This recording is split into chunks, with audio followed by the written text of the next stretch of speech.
کی اصلی محنت سے کوئی تعلق نہیں. جانتے ہو دعوت و تبلیغ کی محنت کیا چیز ہے؟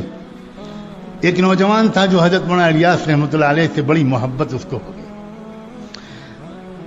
کالج میں پڑھتا تھا اس زمانے میں، یا کوئی اور کام کرتا ہوگا، داڑھی منڈاتا تھا، کلین شیو تھا، لیکن اللہ کے دین کے لیے حضرت مولانا الیاس رحمۃ اللہ علیہ سے اس کو محبت ہو گئی. وہ دن بھر اپنا سارا کام سے فارغ ہو کر وہ جب حضرت کے رات میں آرام کرنے کا وقت آ جاتا تھا تو وہ خدمت کے لیے آتا تھا، اور اس نے اجازت لے لی اور بڑی محبت سے وہ حضرت کا بدن دباتا تھا کہ ذرا تھکے ہوئے ہیں دن بھر کے، تھوڑا آرام مل جائے. اندھیرا ہوتا تھا، بجلی تھی نہیں، تو کئی راتیں گزر گئیں، کئی دن گزر گئے، اچھا خاصا وقت گزر گیا، خدمت کرنے کے لیے آتا رہا. ایک دن حضرت مولانا الیاس کی نظر پڑی تو دیکھا کہ اس کے چہرے پر داڑھی نہیں ہے. تو یہ سمجھ کر کہ اب تو یہ ہمارا اپنا ہو گیا، محبت کرنے لگا، کوئی حرج نہیں اس سے یہ بات کہنے میں. تو اس سے کہا حضرت مولانا الیاس نے کہ بیٹا تم داڑھی رکھ لو، اتنے اچھے نوجوان ہو تم داڑھی رکھ لو. کچھ نہیں بولا، وہ بیچارہ چلا گیا.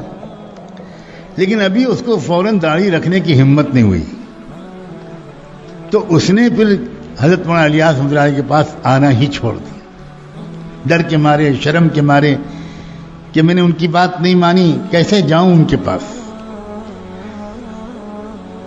بس اتنا ہوا. اب جب ایک دن نہیں آیا، 2 دن نہیں آیا، تو یہ ہے دعوت و تبلیغ. حضرت مولانا الیاس رحمۃ اللہ علیہ بے چین ہو گئے، اور بے چین ہو کر اس لڑکے کو برا بلا نہیں کہنا شروع کیا.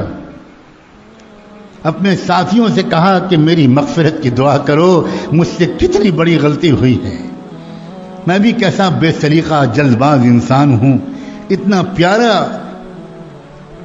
اللہ کا بندہ آتا تھا اور میں نے جلد بازی میں اس سے کچھ کہہ دیا، اور وہ بیچارہ ابھی شاید عمل نہیں کر سکا اور اس نے آنا بھی چھوڑ دیا. اب میں اس کو کہاں ڈھونڈوں؟ تو 2 رکعت صلاۃ الحاجت پڑھ کے نماز پڑھنی شروع کر دی. اللہ اس نے اس بندے کو بھیج دیجئے، میں اس سے معافی مانگ. اللہ ایسا نہ ہو کہ میری موت ہو جائے، میرا وقت آ جائے اور میں اس سے معافی نہ مانگ چکا ہوں. اللہ بھیج دیجئے اس کو، مجھے سمجھ میں نہیں آتا میں کہاں تلاش کروں اس کو.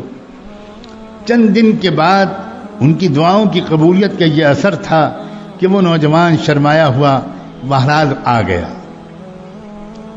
لیکن آگے نہیں بڑھ رہا تھا. اب جب نظر پڑی حضرت مولانا الیاس کی، لپک کے اس کے پاس گئے، سینے سے لپٹا لیا، اس کی پیشانی کو چوما اور کہا بیٹا تم باقی بات بعد میں، میرے پیارے میں نے جلدی کر دی تھی، تمہارا دل دکھ گیا، مجھے معاف کر دو. ایک مومن کا دل دکھانا بہت بڑا گناہ ہوتا ہے، مجھے معاف کر دو. جب تک تم کہو گے نہیں کہ میں نے آپ کو معاف کر دیا، تب تک میں تمہارا ہاتھ دامن نہیں چھوڑوں گا. کہو کہ میں نے معاف کر دیا. وہ قدموں پہ گر گیا. اس نے کہا حضرت مجرم تو میں ہوں، معافی مجھے مانگنی چاہیے، میں سنت رسول پر عمل نہیں کرتا، آپ کا دل دکھایا، پھر آپ کی بات بھی میں نے نہیں مانی، آپ الٹا معافی مانگ رہے ہیں. بس آج سے میں وعدہ کرتا ہوں اب میں داڑھی کو کبھی شیو نہیں کروں گا. اللہ کے بندو، اے خدا کے بندو، دین کی اصل حقیقت کو سمجھو. جب کسی انسان کے اندر دین کی اصل حقیقت اترتی ہے تو یاد رکھنا اس کی نظر لوگوں کے ظاہر سے پہلے اور ظاہر سے زیادہ ان کے باطن پر پڑتی ہے. وہ لوگوں کی خوبیاں ڈھونڈ لیتے ہیں.